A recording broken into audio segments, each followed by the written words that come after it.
people, I'm supposed to, apparently I'd agreed or you'd agreed that there should be a limiting instruction that these statements of Susan Berman were to be admitted for state of mind only, and I don't understand how's her state of mind relevant.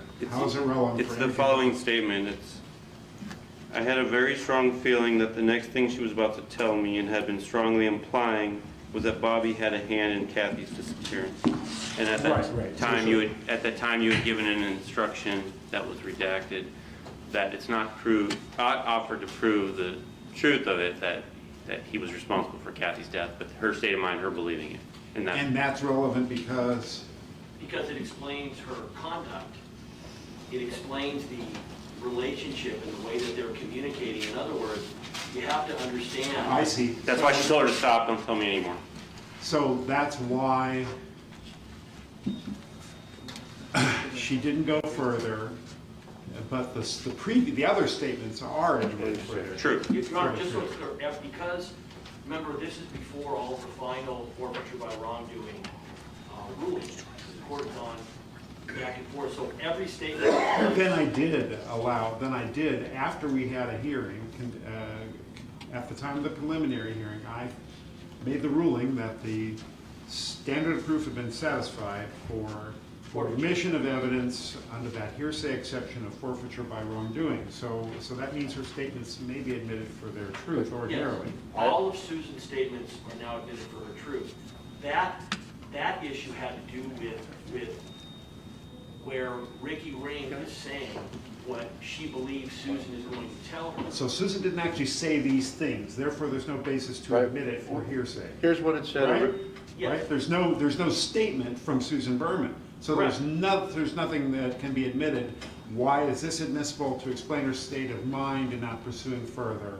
And but Susan Berman's other statements, however, are admitted. Yes. You actually said it has no weight whatsoever as to proof of whatever she imagined. That's what you said, Your Honor.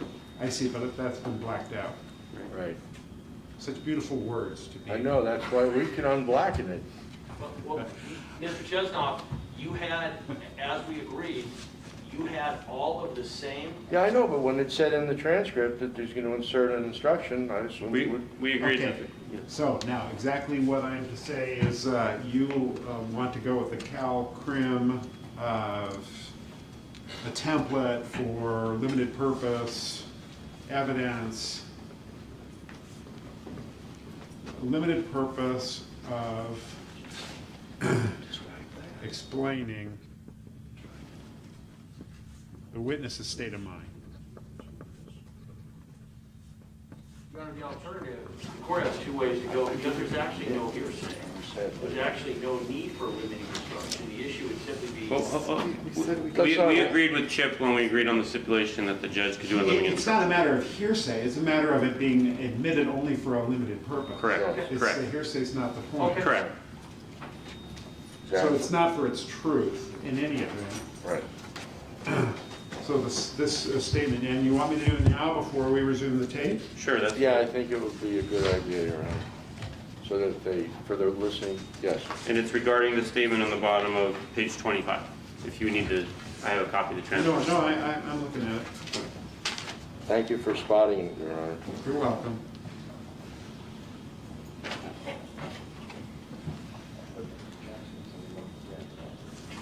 Me too. I think we put that in.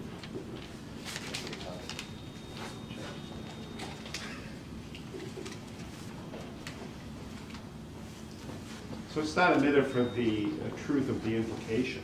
Right. Okay.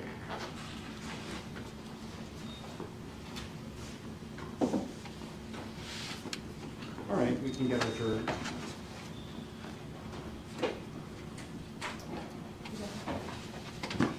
If they're here.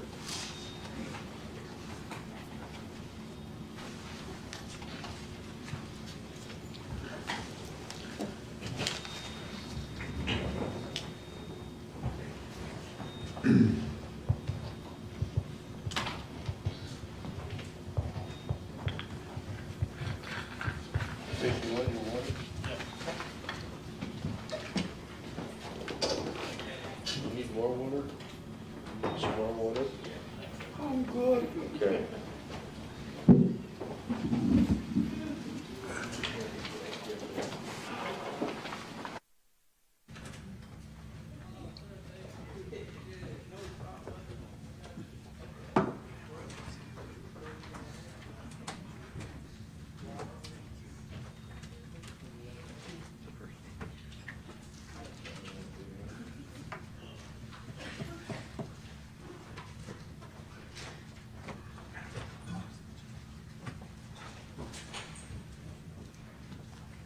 All right, we're back in session in People versus Robert Durst. Mr. Durst is present with his lawyers, and the people are represented.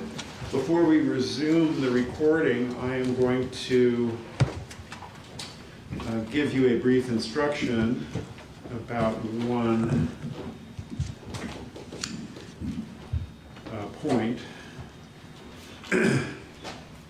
You heard the witness, Ricki Ring, state the following: I had a very strong feeling that the next thing she was about to tell me and had been strongly implying was that Bobby had a hand in Kathy's disappearance. Ladies and gentlemen, that statement was not admitted for the truth of that implication, but for the limited purpose of explaining the witness's state of mind. All right, keep that in mind. It may make more sense later on, but it is not offered as evidence of the truth of that implication. Thank you, Your Honor. You're welcome, Mr. Chesnoff. Mr. Henderson, will you resume the playing of the recording? Yes, thank you, Your Honor. I'm going to pick up where we left off. It's 35 minutes, 21 seconds. We've got about 27 minutes left. Ms. Ring has resumed the witness stand. You remain under oath. And now you may continue with your examination. Thank you, Your Honor. We were speaking yesterday, Ms. Ricki, you had discussed with us comments that Susan had made to you. Do you recall that? Yes. And my question to you is, after she ended up being killed, discuss what your reaction was. Did you immediately contact the police? No. Did you end up contacting the police anonymously at or near that time? Yes. And can you explain what you did? I called, asked the detective in charge, and got, I believe, voicemail. I don't remember talking to anybody. Maybe I did. I just said that Susan was not killed because of anything to do with the mob. Bobby Durst killed her. Did you leave your name? No. And can you explain why you did not do that? Susan was dead. Kathy was gone. Susan loved Bobby. I knew he did it, but what was the point?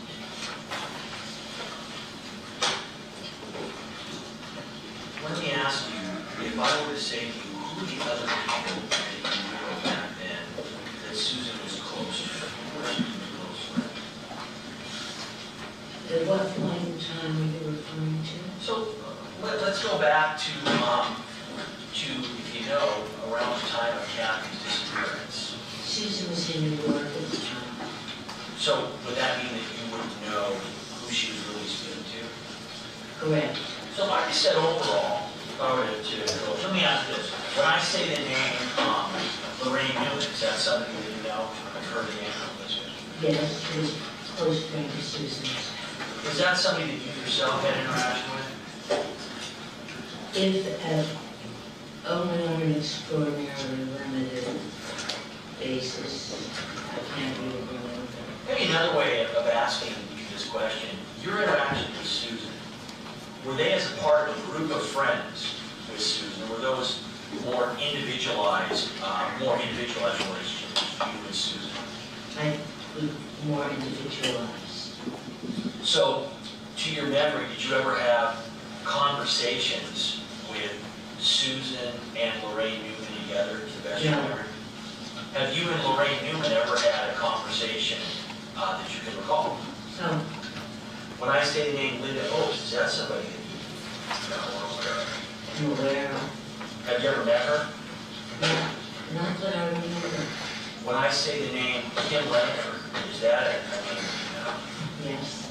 Have you met Kim Langford? I have a recollection, When I say the name Judy Smith, is that somebody that you know? yes, And is that someone you've had conversations with? yes, briefly. And when you say briefly, those conversations, best of your memory, when would those have occurred? Probably in the 80s or 70s, long time ago. Have you and Judy Smith, to the best of your memory, have you ever talked about what happened to Kathy Durst? No, When I say the name B.E. Roberts, is that somebody that you are familiar with? yes, And B.E. would be spelled B-E-D-E for the record. And how did you know B.E. Roberts, or how did you heard of her? she was a friend of Susan's when Susan was at Berkeley. And if I were to ask you to describe the relationship between Susan and B.E., how would you describe it? To the best of my knowledge, they were close friends. Did you and Dee have interaction? Very brief. To the best of your memory, did you and Dee ever talk about Kathy Durst's disappearance? No, Now, if I were to ask you, in terms of your knowledge of this case, have you been following this case, at least to some degree, within the media and the press? yes, Were you aware that certain witnesses had testified in this case? yes. Ma'am, at some point did you become aware of the allegation that Susan Berman had called the medical school at Albert Einstein pretending to be Kathy? Yes, Do you know when it was approximately that you became aware of this allegation? no, Do you recall if that was something you became aware of closer in time to 1982 when Kathy disappeared, or something closer in time to when Susan was murdered in 2000, or something closer in time to or today? sometime around the time Susan was murdered. When you were made aware that there was an allegation that Susan Berman had called the dean of the medical school pretending to be Kathy, what was your response?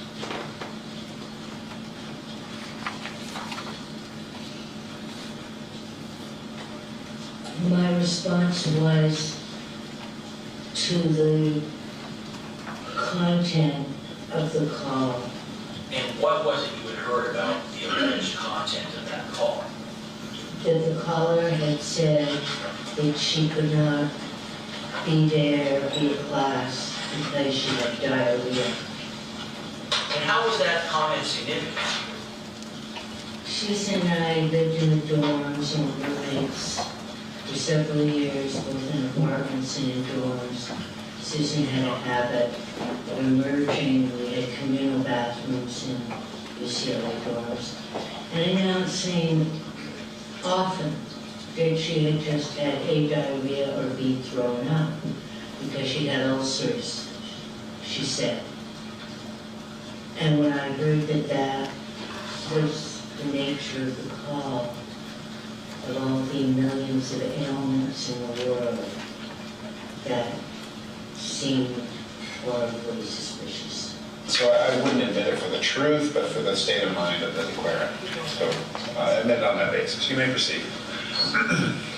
Ma'am, during the time that you knew Susan, how frequently would she make this announcement that she had diarrhea or just thrown out when she had Well, this was his undergraduates, and it was all. And when Susan would make those statements, were those statements consistent with what you observed about Susan in terms of her health and appearance? Yeah, And can you describe what you mean by that? She was always slightly, or more than slightly overweight. It didn't seem logical.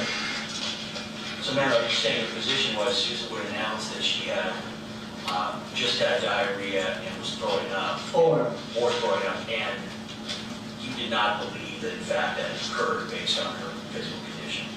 Correct. I want to ask you now, if I were to say to you, do you have any interest in being involved in this case? What would your answer be? No. And how strong would that interest be that you do not want to be involved in this case? Very. Did you, when I contacted you, did you at first indicate that you did not want to be interviewed unless absolutely possible, unless absolutely necessary? Yes. And originally, we offered to come talk to you in person, is that correct? Yes. You wanted to do it on the phone, is that right? Yes. Did you express during that phone call that you didn't think your assistance on the case would make a difference? Yes. And did you bring up on your own, in essence, Mr. Lewin, don't even go with the, you need to do this for justice for Susan? Did you bring that issue up? Yes. And do you remember what you said about it? Word for word? No. June 2nd, 2017, page 19, line 27, page 20, line 4. And that would be, Your Honor, 53 and 53A, respectively, transcript and the audio. Thank you. I'm so devastated to happen about 3 people dead that, you know, and I'm not a big believer in, and what, you know, I understand you're saying Susan's gone, she was your best friend, don't you want to see justice done? No, actually, I just want to get into bed and pull the covers over my head. And does that describe the sentiment that you felt when you made that comment? Yes. And does that actually describe your sentiment just in court today? Yes. And are those the comments that you said? Yes. During the conversation, do you recall me telling you that I was likely going to be briefing you in court at a hearing? Yes. Do you recall specifically what it was that I said, what your response was? No. RR 013, June 2nd, 2017, page 10, line 25, to page 26, line 13. That's 54 and 54A. Yes. So what I can tell you is what you said. Yes, it's important information that the finder of fact needs to hear. And although I take no pleasure, I understand, I hear the pain in your voice, and I know that this is the last thing you want. And listen, part of me would love to be able to tell you, listen, don't worry about it. And then all of a sudden you find a subpoena and you're coming to court. I don't think that's the right way to do things. So I'm being very honest with you, even if it's upsetting. So I can accommodate you the best I can. But I'm not trying to do that. I want the least possible exposure. I'm not interested in being splashed all over any newspapers.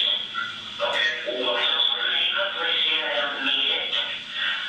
I'm a private citizen. I do my charity work. And I'm a homemaker now. And I don't want any untoward attention. okay, so this Myself or this. Is that what you told me? Yes. And is that what you feel today still? Yes. No further questions, Your Honor? Mr. Chestnut.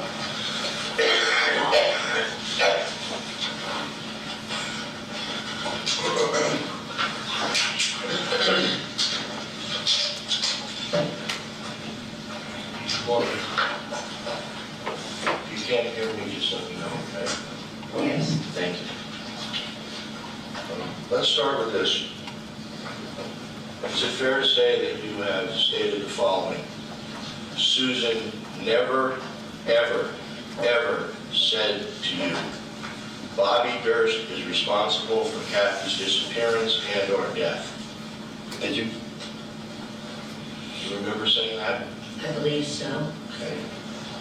Do you remember saying that Susan never said she called Albert Einstein pretending to be Kathy? That is correct. Okay. So she never told you that Bobby was responsible for the disappearance, and she never told you that she had called Albert Einstein, correct? Correct. Now, she was very close to you at different periods in your relationship, correct? Yes. In the college days, sorority sisters, if I recall, Yes. roommates, correct? Yes. And then there came a point in time where she did things that left you unsettled. Is that fair to say? No, I did things that made her unsettled. Okay, for example, you wanted to be a you took a screenwriting course, and she was offended that someone else could think they could be a screenwriter when that was what she wanted to do. Is that an example? Someone without her years of hard work and training. Right, so she was mad that she had spent a lot of time working hard at being a screenwriter, and you were presumptuous enough to think you could do it too, correct? Correct. And that led to friction between the two of you, correct? Yes. Was that the time that she went as far as to send you back photos of the two of you because she wanted you to have them back and she didn't want them anymore at the same time, or a different situation? Different. So she could be quite volatile, is that fair? Yes. And she could anger people, correct? No. She wouldn't anger other people? You never saw other people get mad at her for her antics or her histrionics? No. Okay, so, but she angered you and you were a friend? No. Well, you described in your comments about the screenwriting when you spoke to Mr. Lewin that you were very upset that she presumed you couldn't be a I screenwriter. was upset that she was angry at me for my presumptions. Right, so she showed anger towards you, correct? Oh, yes. Okay. And my question to you was, based on all the time you spent with her, did she also have the ability to anger other people? Not that I'm aware of. Now, you had the major blow up where you didn't talk for a period of time. How long was it that you didn't talk to Susan? From about 93 approximately until the death. And in fact, you hadn't really seen her before her death, had you? No. And you didn't even attend her funeral, did you? No.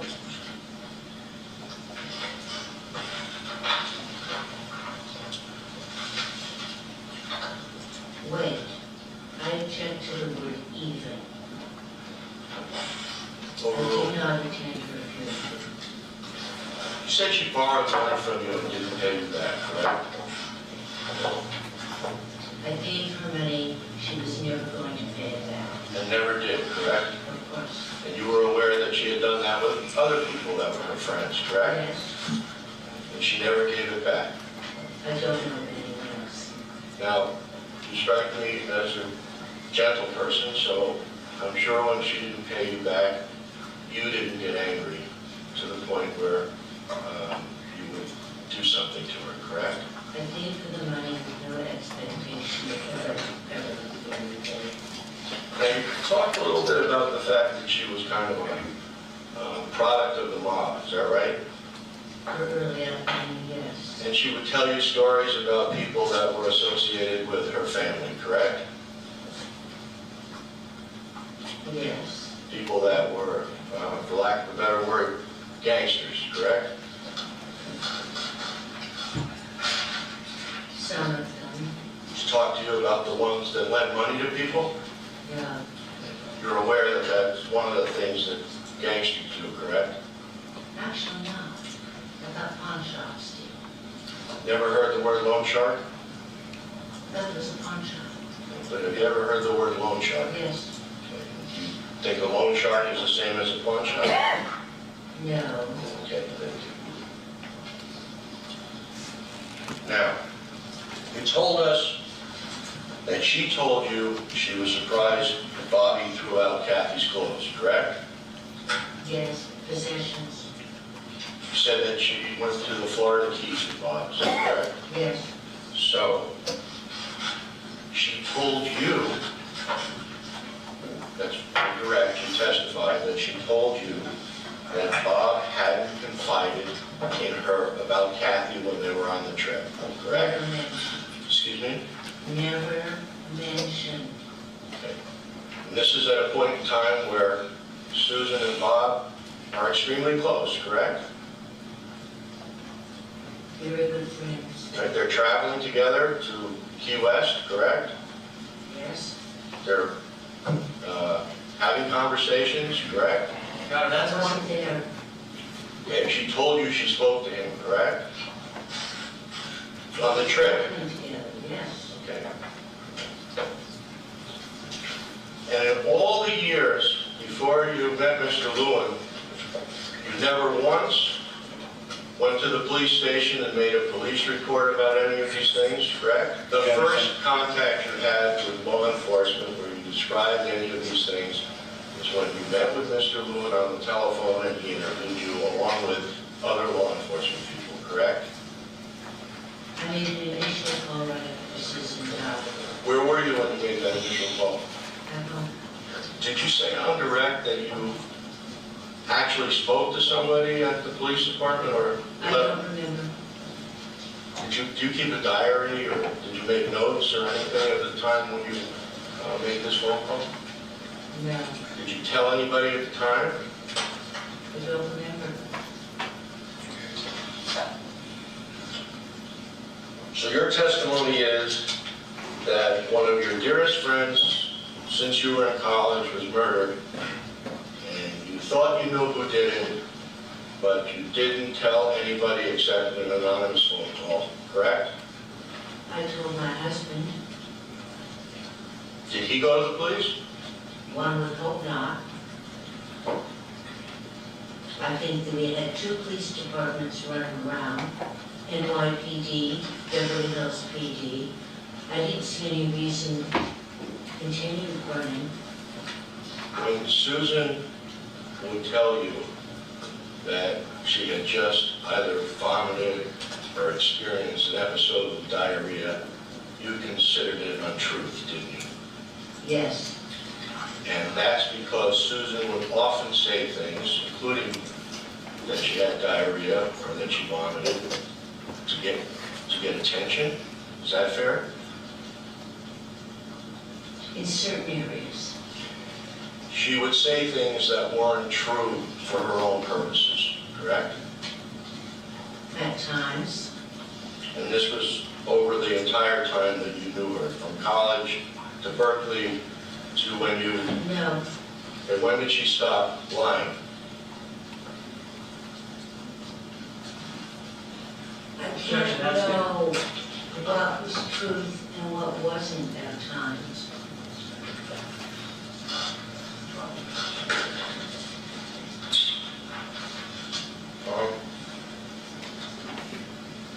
I tried to communicate with you, or at least indicated to the law enforcement that I wanted to talk to you, and you indicated you didn't really want to talk to the defense lawyers. Is that fair?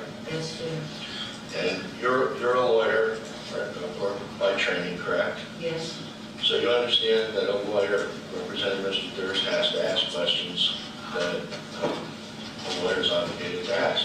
So I'm going to ask you a question without intending to upset you. Are you taking any medication at the present time? I don't think I'm taking any medication that affects my memory. Okay. Thank you for answering the question. Remember when you spoke to Mr. Lewin, telling him that Susan wanted an investigation of Kathy, what happened to Kathy, and actually said, where was the big investigation? Remember that? I don't know how to it. So, do you recall having told Mr. Lewin and the law enforcement folks that Susan wanted an investigation of Kathy's disappearance and stated where was the big investigation? I don't recall that Susan wanted an investigation by the NYPD. I do recall that she was very surprised that the investigation was not more thorough. And does that refresh your recollection as to Susan specifically saying to you, where was the big investigation when Kathy was gone? And that was the first thing Susan said to me, or second. Does that the question is, does that refresh your recollection? That refreshes my recollection. I cannot say those were her exact words, but that was the gist of the statement. Court's indulgence. Yes, you may have a moment.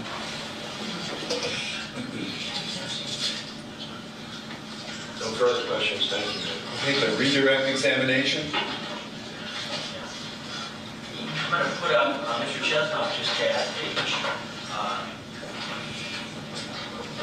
18 up on the board. And what I want you to do is, I want you to read, prior to that, I want you to start on the bottom of page 17, line 25. And I want you to read from page 17, line 25. And I want you to read till the end of page 18, so you can read that to yourself, please. Is it on? Yeah. Are you seeing on your thing? No, may I approach you on? Yeah.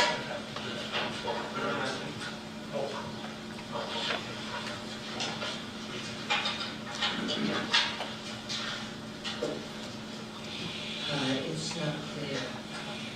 Definitely. Okay, so we're starting where? You're starting on the bottom of page 17, line.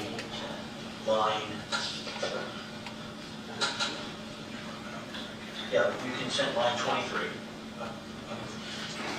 Underneath the scroll up. Yeah, we're getting there. There we go. Okay, you can read that to yourself.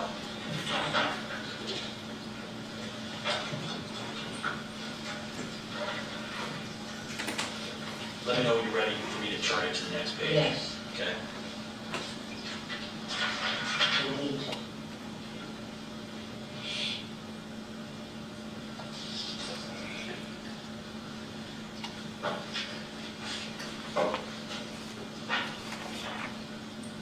Okay.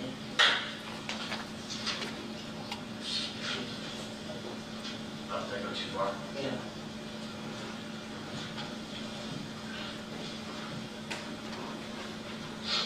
Okay.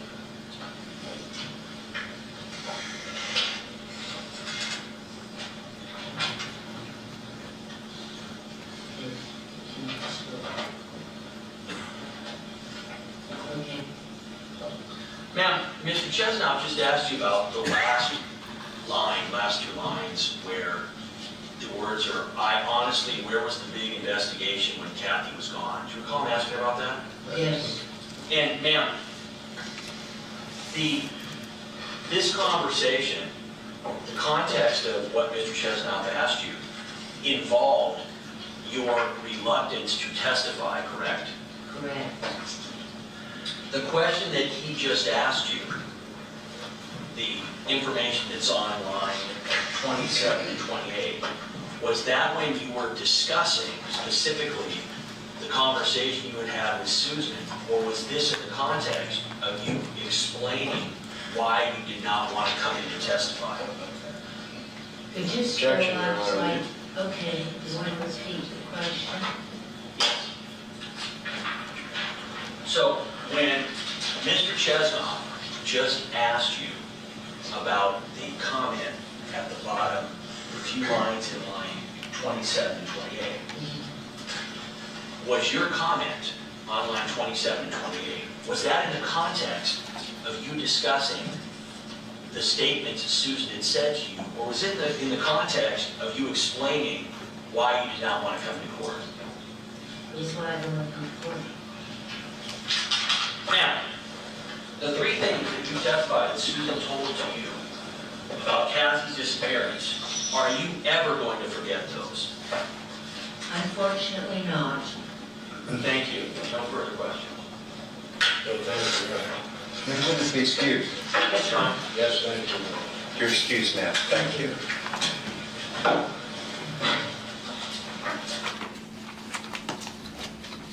You have exhibits to mark?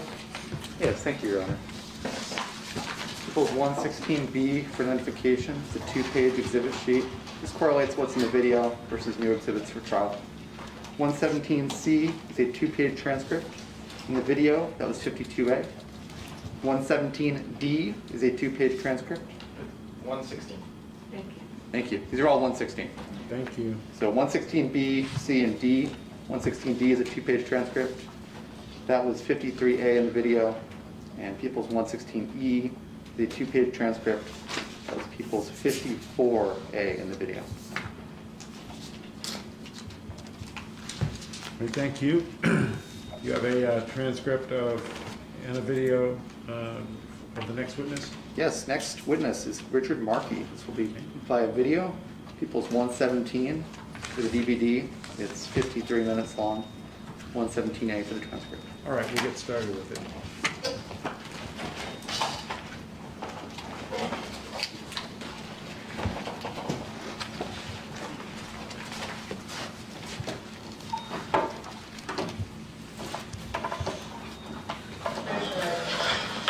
Solemnly state that the testimony.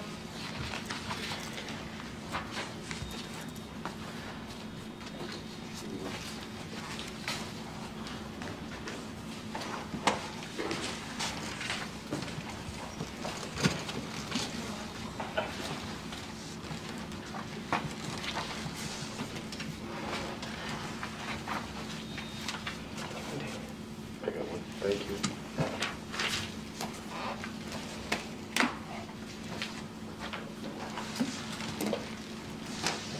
Playing the testimony of Richard Markey, 117. Solemnly state that the testimony about to give upon something before this court shall be the truth, the whole truth, and nothing but the truth, so help you God. I so swear. Okay, please state and spell your first and last name. Richard, R-I-C-H-A-R-D, Markey, M-A-R-K-E-Y. Thank you. Can you just pull the base of the over closer to you? Thank you, sir.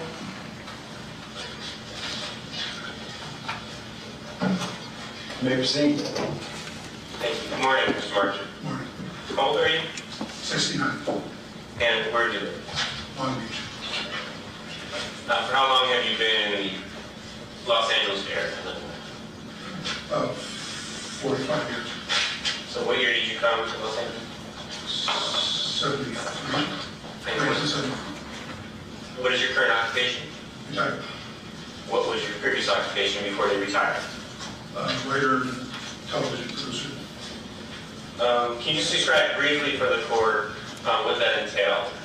What kind of writing do you do? Television writing, later magazine writing, and most recently book. Have you been doing that since you arrived in Los Angeles? I've been doing that since about 1985. Okay.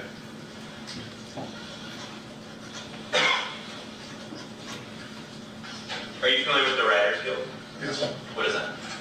Writers Guild is a union of professional writers. Were you previously a member of the Writers Guild? Yes, I was. I don't know if it's a lifelong thing, or once you're a member, are you always a member?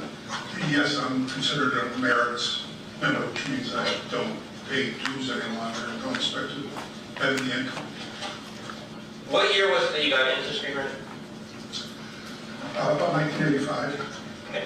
And is that about when you became a member of the Writers Guild? yes. Do you know a woman named, or did you know a woman named Susan Berman? Yes. I'm going to show you what's previously been marked as People's 11. It should be on the screen in front of you. Do you recognize Susan in that photograph? Yes. Where is she? In the middle.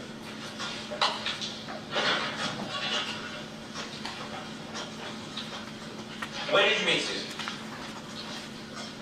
1988, Do you remember how you met her? yes. The Writers Guild went on strike against the TV networks in 1988, and it was mandatory for all members of the guild to pay where the guild assigned you I was assigned to take it outside CBS Studios, and I met Susan in line at that day. How did you meet her in that line? I was talking to a fellow that I knew from my hometown, and she was behind us and overheard our conversation, and I don't remember what we were talking about, but she inserted herself into that conversation. Was that atypical of Susan's personality? It was completely different. What do you mean by that? If she had an opinion or an interest in something, she wouldn't hesitate to insert herself. Okay. And this was the first time you met her? Yes. Did you, the rest of that day, spend time with her picketing? Yes, during the course of walking around the picket, we talked. She had, for a short time, attended the same university that I had. We talked about that somewhat. And when the picket duty was finished, she said she did remember where she parked her car and asked me if I would help her find it. Did you? Yes. Okay. Was that the last time you saw Susan Berman, or did you strike up a friendship with her at that point? We struck up a friendship and stayed in loose contact after that. Okay. And over the years, did your friendship develop at all? It remained a relatively loose friendship, meaning I only saw her every once in a while. We talk on the phone, perhaps once a month or so. And at some point we decided to try and write a script together. So, you said you would talk to her on the phone about once a month. How often, if at all, would you see her face to face? Perhaps, in those early years that I knew her, maybe 2 or 3 times a year. Once we started writing together, over the course of a couple of years, I would see her sometimes weekly, sometimes every couple of months. Okay. Would you ever socialize together? Occasionally, What types of things would you do together socially? go out to lunch or dinner. A couple times I was invited to her house for some social event. And once in a great while, as a business event. Okay. What was Susan's career like when you first met her? What was going on in her career? Well, she had sold her book that was essentially a biography of her father, Easy Street. She was living in a very nice house in Brentwood. She had taken in her boyfriend's 2 children and was taking care of them, and was quite happy and doing well. Okay. When you say doing well, are you financially, did it appear she was doing well? Yes, Emotionally, did it appear she was doing well? yes, In terms of her overall spirits, did it appear that she was doing well? yes, Would you describe her as a happy person at that point? yes. You say when you first met her, she was living in Brentwood. Had you visited that home? Yes, Approximately how many times? perhaps 2 or 3. Okay. How would you describe it? Very nice home in the affluent neighborhood. Okay. Are you familiar with an individual named Paul Kaufman? Yes, How are you familiar with him? I met him as her then boyfriend. Okay. Did you ever see Susan and Paul together? Yes, How often? no more than 2 or 3 times. How did they appear to interact with each other, at least in your presence, a couple times that you saw? A happy couple, and later they had a business venture, and it was just, at that point, I saw them working together professionally. Okay. We'll talk about that in a second. When you knew Susan, did she always stay in that Brentwood home? I don't understand. Did she always live inside that Brentwood home? Oh, yes, yes, Did she ever move from that Brentwood home while you knew her? yes. Where did she move to after she lived in the Bremen? I believe she moved into an apartment in West Hollywood. Did you ever visit that apartment? Yes. How often would you visit that apartment?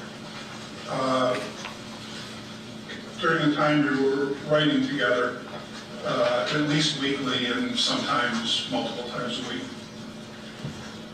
So would you say you were visiting her apartment in West Hollywood more frequently than you had visited her breakfast? Yes. Who did you observe living with her inside her West Hollywood apartment? I only remember the dogs. Okay.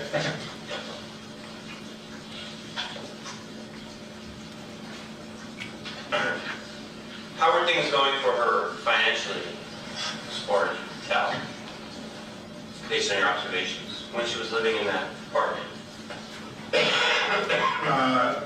She was strapped for cash. You talked about some project that Susan was working on with Paul Kaufman. Yes. What was that? It was a play, a musical theater play about the infamous Dreyfus affair. Okay. And they were putting together a play. Yes. What was the intention with that play? To raise money to take it to Broadway. Let me take a step back. Was Susan the type of person, when she discussed her personal life with you occasionally? Would she discuss her financial affairs? Yes. Would she discuss her emotional well-being? Yes, to some degree. How open, if at all, would you describe Susan as being in terms of her personal life and situation, with you at least? Occasionally she would be very blunt and forthright about what was happening in her life, and other times she didn't want to really let on that she was struggling. Did you discuss this Dreyfus affair project with her? Yes. Did she tell you or discuss with you how much of her own, I'm not asking for a dollar amount, but what type of resources she herself devoted to the project? I was under the impression and understanding that she put everything she had into it, both emotionally and financially. And when you say you were in this understanding, was this understanding based on your discussions with Susan? Yes. You said she put everything she had emotionally and financially. Yes. What do you mean by emotionally? At this point, she was struggling, and she saw this as a very, very good opportunity for her to have a big success. Okay. And she basically staked her entire fortune on it. I believe so. Do you know, based on anything she told you, how much financial contribution Paul Kaufman made himself personally to this project? I don't remember her talking to me about that. Where was Susan, I'm just trying to look up in the time frame, where was she living at the time this Dreyfus affair project was going on and she was working on this? Really fall? I think that was in the Brentwood. Okay.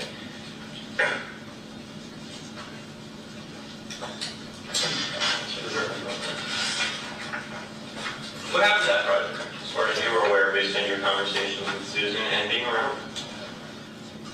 I don't believe they raised enough money to move the project forward. Did the project continue?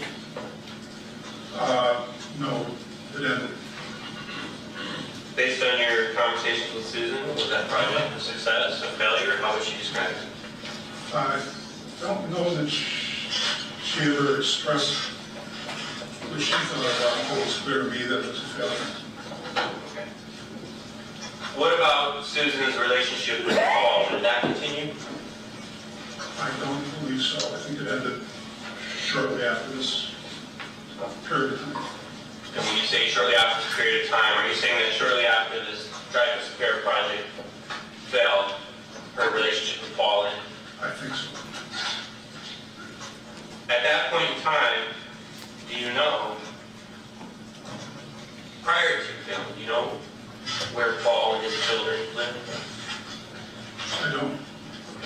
Do you know where he lived after it failed? No. Do you know if he stayed in Los Angeles? I don't.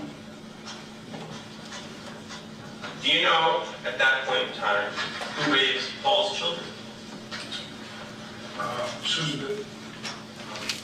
Did you meet them? Yes. Do you remember their names? Sarah and Melvin. And when I say children, like, I know you probably don't know their exact ages, but approximately how old were these individuals when you knew them at that period of time? I think when I first met them, they were preteen. And I think the last time I saw either one of them, Sarah, the oldest, was perhaps in his late teens, early 20s. Okay.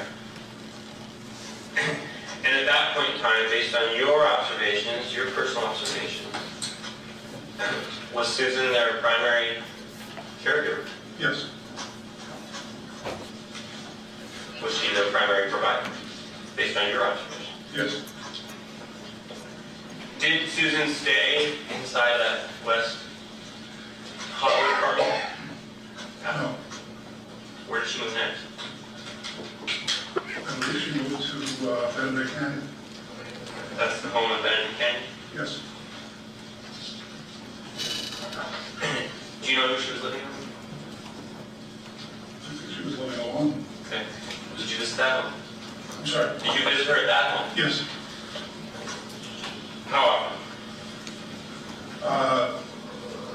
Rarely until we again tried to write together, and then perhaps weekly over a period of a couple months. I'm going to talk about your visits to that home in a moment. But right now I want to ask you, did you notice a change, let's start with her financial situation, in her lifestyle after the Try to Disappear project failed? Yes, she really was struggling to survive. What about emotionally? Did you notice any changes in her emotion? I think she was more stressed out, but still a fighter. Yeah. How would you describe Susan's personality? Unusual, very smart, quite personable, very knowledgeable about the world, and very esoteric facts about history. Very curious mind.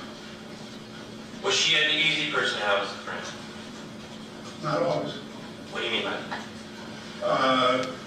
Sometimes she was overly dramatic.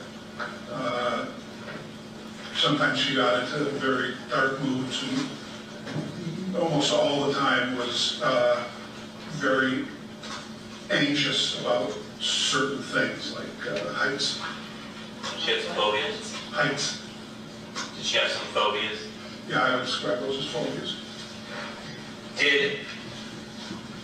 Would you describe her at all as a needy person? At least towards you? No, but I think she relied on her friends for support.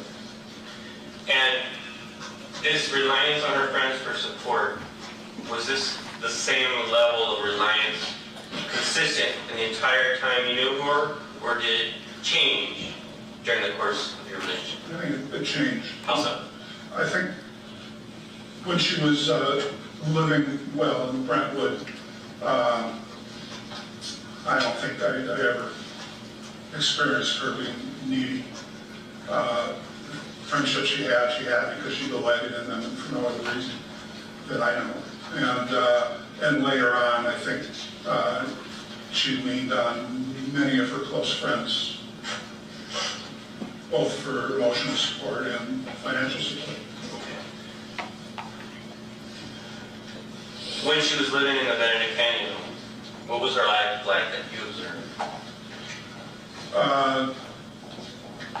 It was a struggle. I think at some point she had no money whatsoever and slid into substantial debt. How about emotion? I think she was greatly stressed. I think sometimes unbearable so. That's how it appeared to you based on your visits with her, your conversations with her? Yes, Did she talk to you about her financial situation yes, at that later point in her life? yes.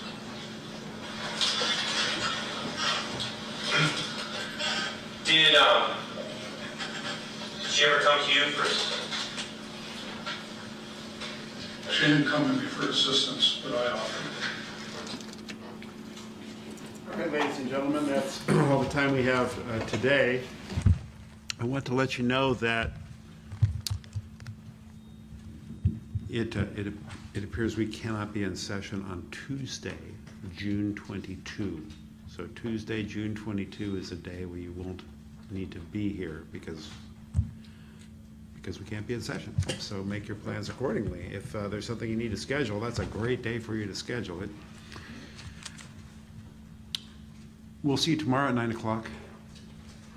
Do not converse among yourselves or with anyone else on any subject connected with this case. Do not form or express any opinion on the case. Have a good evening. We'll see you tomorrow morning.